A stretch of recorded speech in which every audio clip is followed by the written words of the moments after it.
Bom dia a todos. Estando em horário regimental, declaro aberta a presente sessão da segunda Câmara do Conselho Administrativo Tributário do Estado de Goiás, do dia 9 de janeiro de 2025. Temos para apreciação na pauta de hoje dois processos. Tendo em vista a presença de advogado, farei uma inversão na pauta de julgamentos, passando a anunciar o item 2 da pauta ordinária, processo de número 4011-8019, 56665, recurso voluntário 92 de 2025, sujeito passivo MF Estacionamento e Locação Limitada, solidários Elinaldo Miranda Cruz, Edivane Cândida de Souza. Representando o sujeito passivo aqui presente, doutor Elinaldo Miranda Cruz, representando a Fazenda Pública, também presente, doutor Rui de Oliveira Santos, relator deste processo, o conselheiro Cláudio Henrique de Oliveira, com condições do relatório. Senhor coordenador, uma questão de ordem. Eu gostaria de solicitar vista, Qual data, conselheira? se fosse possível, ao relator e às partes para o dia 6 de fevereiro. Ok, doutor Linaldo, de acordo com essa data, 6 de fevereiro. De acordo. Ok, doutor Ruider, é possível? Bom dia, doutor Paulo, que coordena a sessão. Bom dia a todos. Sim, é possível essa data. Ok, então, anunciando o resultado deste processo, sai com vista para a conselheira Valéria, com retorno marcado para o dia 6 de fevereiro de 2025, este resultado para esse processo. Agradeço a presença aí, doutor Elinaldo. Bom dia a todos, bom trabalho para vocês. Até mais. Obrigado, até mais. Próximo processo, item 1 da pauta ordinária, processo de minha relatoria, transfiro a coordenação ao conselheiro Cláudio Henrique de Oliveira. Obrigado, conselheiro Paulo. Anunciando o item 1 da pauta, processo 40.12.20.096.75.20, recurso voluntário 009 de 2025, CBB, Companhia Bioenergética Brasileira, tendo como solidários Cid André Rachete, Alberto Couri Neto, Ana Carolina Ximenes Polveiro, conselheiro relator Paulo Henrique Caiado Canedo, representando a Fazenda Pública, doutor Rúdio de Oliveira Santos, representante do sujeito passivo não se faz presente, conselheiro Paulo Henrique, estando em condições, por gentileza, proferir relator. Obrigado, coordenador. Bom, consta do auto de infração, o sujeito passivo omitiu o pagamento de ICMS da importância de R$ 12.063.526,18 no período compreendido de 1º de setembro de 2020 a 30 de novembro de 2021, em razão da utilização indevida de benefícios do programa Produzir, pois não efetuou o recolhimento da contribuição ao Fundo Protege Goiás. Benefícios condicionados estava com crédito tributário inscrito em dívida ativa, conforme documentos anexados. Dessa forma, encontrava-se impedido de utilizar o benefício do programa Produzir. Em consequência, deverá pagar o ICMS, juntamente com os acréscimos legais. Foram rolados aqui como os sujeitos passivos obrigados, aqueles já citados pelo seu coordenador, e com fundamento no artigo 45.12 da Lei 11.651 de 91. Os sujeitos passivos devidamente intimados foram lavados termos de revelia para os sujeitos passivos Cid André Rachete e João Luiz Gorbetti. O sujeito passivo CBB, os cobrigados Alberto Curi Neto e Ana Carolina Ximenes Polveiro impugnaram o lançamento, apresentados por advogado, e, preliminarmente, aduziram que há erro na eleição do polo passivo cobrigado, sendo que Alberto Curi Neto não poderia figurar no polo passivo da autuação, em respeito à súmula 430 do STJ, e que o artigo 124.2 do CTN deve ser interpretado em consonância com o artigo 135.3, que não aprova nos autos que o mesmo tenha praticado atos com excesso de poderes. Pelas mesmas razões, pede a exclusão da obrigada Ana Carolina Ximenes Polveiro. Em relação presente processo deve ser extinto diante das nulidades existentes, uma vez que o auto de infração não estava alicerçado em elementos que lhe dão sustentação, pois para apuração de eventual omissão de pagamento de ICMS por suposta utilização indevida de benefício do programa a produzir, a autoridade fiscal deveria proceder à auditoria do ICMS, fomentar, produzir e microproduzir. E a ausência do demonstrativo da auditoria traz prejuízo para o lançamento de ofício em tela, pela inobservância de previsão contida em lei, configurando a segurança da determinação da infração. O mérito afirma que o auto de infração deve ser julgado improcedente, entendendo que a lei que criou o Fundo de Proteção Social do Estado de Goiás se apresenta eivada de nódulo de inconstitucionalidade, que inexiste inscrição de crédito tributário em dívida ativa, uma vez que os autos de infração de números finais 1423 e 2280, constantes da certidão de débito em dívida ativa, anexada pela autoridade fiscal, entraram em fase de dívida ativa em 21/7/22 e 4/9/22, respectivamente, mais de 7 meses após o último período fiscalizado no auto de infração em questão, que foi em 1º de setembro de 2020 a 30/11/2021. E, por fim, requer a exclusão dos obrigados, extinção dos autos sem julgamento do mérito e, se não acatada as preliminares, a improcedência do auto de infração ou determinação de diligências para que se firme o convencimento do julgador. E anexou vários documentos aqui neste processo. Bom, este processo foi julgado em fase singular e o julgador singular entendeu que, por rejeitar todas as alegações de nulidade do lançamento por insegurança na determinação da infração e cerceamento do direito de defesa, rejeitar a alegação de ilegitimidade passiva dos sujeitos passivos cobrigados Alberto Curineto e Ana Carolina Ximenes, excluir a responsabilidade do sujeito passivo obrigado Ana Carolina Ximenes somente em relação ao fato gerador ocorrido em 1/9/2020 e 30/9/2020, excluir a responsabilidade do sujeito passivo obrigado Cid André Rachete em relação aos fatos geradores ocorridos em 1/6/2021 a 30/11/2021, excluir da lide o sujeito passivo João Luiz Corbete. Negou aqui também o pedido de diligência formulado pelo sujeito passivo e, quanto ao mérito, negou o provimento e julgou procedente o auto da infração, devendo ser exigido do sujeito passivo o ICMS lançado com penalidades e acréscimos legais, com observância da súmula 9 do CAT. E este foi o julgamento singular. Os sujeitos passivos vieram aqui em recurso a este conselho e, basicamente, trouxeram as mesmas razões trazidas em fase singular.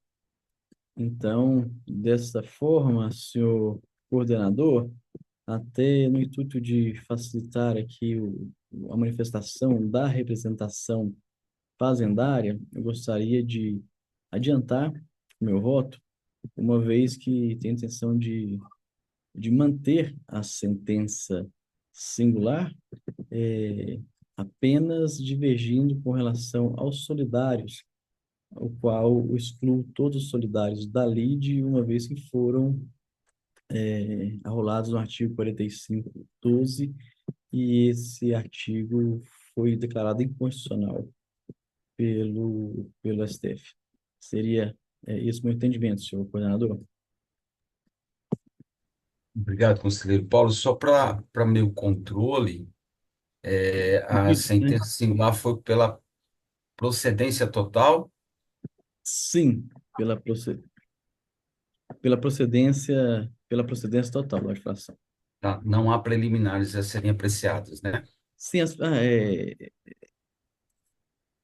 não, todas são as preliminares a ser apreciadas são aquelas já alegadas em primeira instância que foram também afastadas pelo julgador singular, e eu, como segui aqui a sentença singular, também as afasto. Mas para critério de, de ficha, né, de elaboração de ficha, pode-se colocar aí, seria insegurança na determinação da infração e cerceamento ao direito de defesa.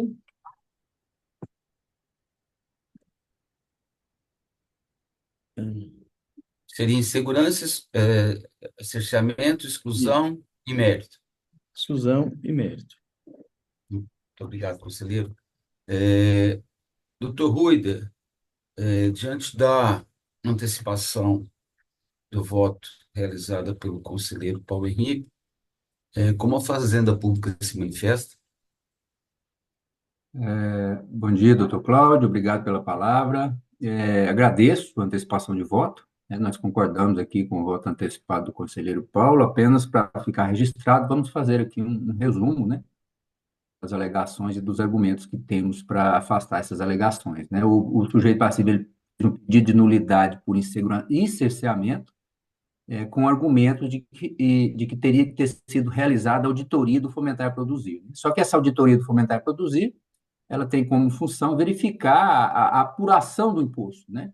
E nesse caso aqui o objetivo era outro, era simplesmente retirar da apuração os valores relacionados com o benefício.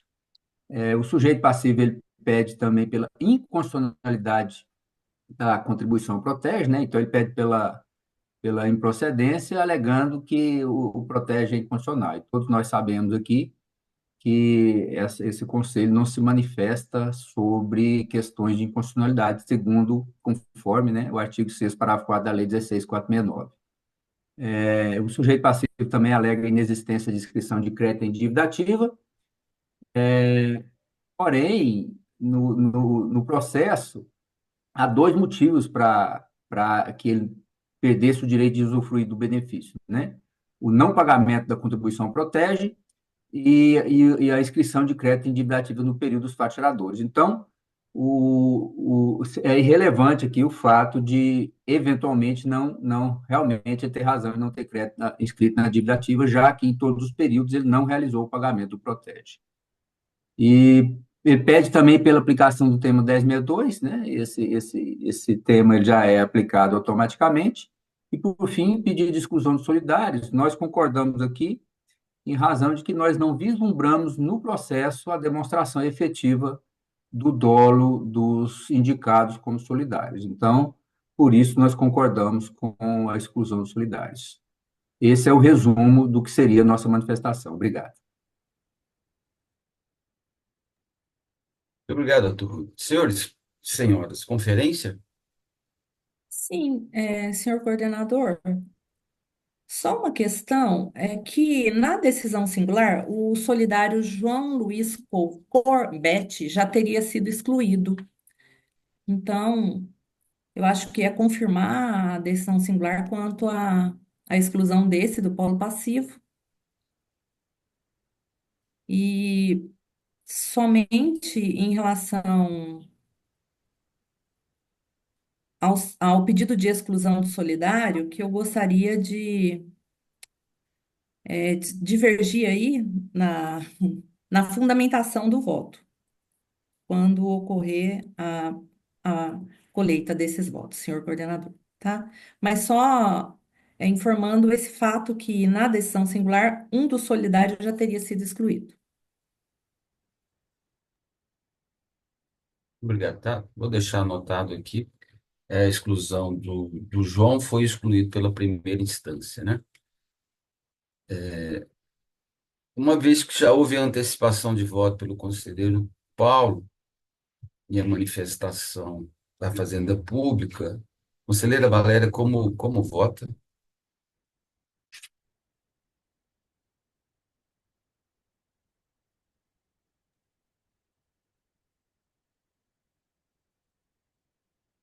Conselheira Valéria, a senhora me ouve? Sim, desculpa, senhor coordenador. Senhor coordenador, então, conforme dito, o conselheiro relator, para a exclusão dos solidários, foi em razão da ação direta de inconstitucionalidade, Sim. proferida pelo Tribunal de Justiça do Estado de Goiás. Então, a minha divergência aqui é nos termos até exposto por parte da Fazenda Pública, é que não encontra presente nos autos os pressupostos, né, o fundamento de validade previsto no artigo 135, inciso terceiro do Código Tributário Nacional, pois, conforme a ação direta de inconstitucionalidade, e também as orientações prestadas por parte da Procuradoria-Geral deste Estado, para que ocorra a manutenção desses solidários na lide, é necessário a prova nos autos de que estes tenham agido com dolo, fraude ou excesso de poder, ou ainda que tenha havido dissolução irregular da sociedade, o que não se verifica no presente caso, pois até na descrição fática, a inclusão desses solidários foi meramente por fazer parte da administração da sociedade, da companhia, né? Então, na qualidade de diretor e gestores. E sendo assim, senhor coordenador, nos demais quesitos eu acompanho na integralidade o voto do conselheiro relator. Muito obrigado. Conselheiro Henrique Santana, como voto? Bom dia, senhor coordenador, demais presentes. Eu acompanho o conselheiro relator, Paulo Henrique, na sua integralidade. Muito obrigado. Conselheira Ana Carolina, como voto? Bom dia, senhor coordenador. Bom dia, conselheiros, conselheira doutora Valéria, doutor Ruider, nossa secretária de Câmara. Eu acompanho o voto do doutor Paulo Henrique com as observações da doutora Valéria quanto à exclusão do solidário, porque, igualmente, me alio ao entendimento dela da exclusão do solidário neste caso, não em razão exclusiva da a declaração de constitucionalidade do inciso 12 do 45, mas por não haver demonstração nos autos dos pressupostos do artigo 135 do CTN, ou seja, o dolo, fraude, a dissolução irregular da sociedade. Então, por este motivo, eu também concordo com a exclusão dos solidários. Ana Caroline Ximenes e o Cid André Rachete, que não haviam sido excluídos na sentença singular. Ok, muito obrigado. Anunciando o resultado do julgamento, por unanimidade de votos não foram acatadas as preliminares de insegurança e de cerceamento.